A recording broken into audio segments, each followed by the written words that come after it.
Bantay natin, oh. Ang tindi ng bantay natin, di ba? Oh. Doberman yan, Doberman. Hello, Pele. Galing mo magbantay, Pele. Ayan yung binabantay niya. Pakita ko sa inyo. Dito kami nakaupong dalawa. Ayan, oh. Yan yung binabantay ni Pele. Oh, bantay niya yung ating mga Nokis. Ayan, oh. Ayan, oh. Kita nyo, ha. Oh. Ayan, yan. Meron tayo nakuhang lagayan. Yan yung ating mga Nokis. Ayan, oh. Ito yung ating White Kelso, B-boy line. Ayan. Ito B-boy line din tong santo, maliit. Ito yung pinagawa ko na 3x3 by 6 feet.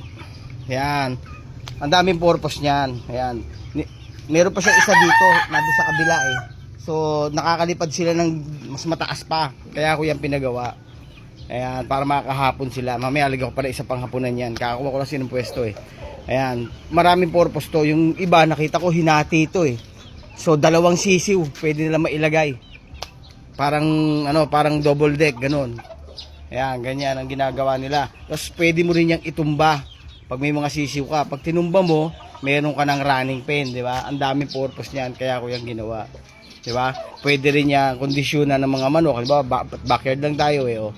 Paliparan mo diyan, palagay mo yung kinokondisyon mo diyan, di ba? Ang daming purpose niyan. Pinasadya ko lang yung sukat na yan. Pwede niyo gayahin kung gusto niyo. 3x3 by 6 ang sukat niyan. Ayan. So dito ko sila nilagay muna ngayon.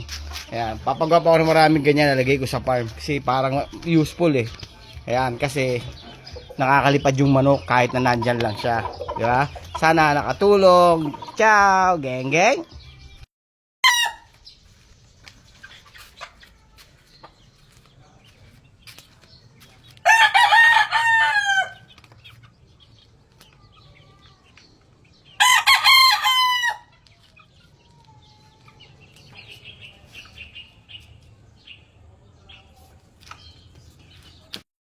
Sinimulan ko tong walang naniniwala sa paligid ko.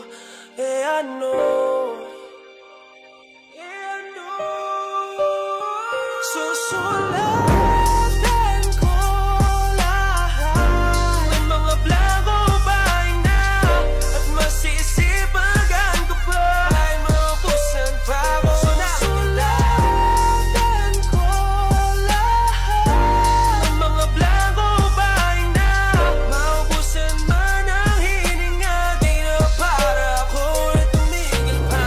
May bulag pipitingi sa payo ng iba.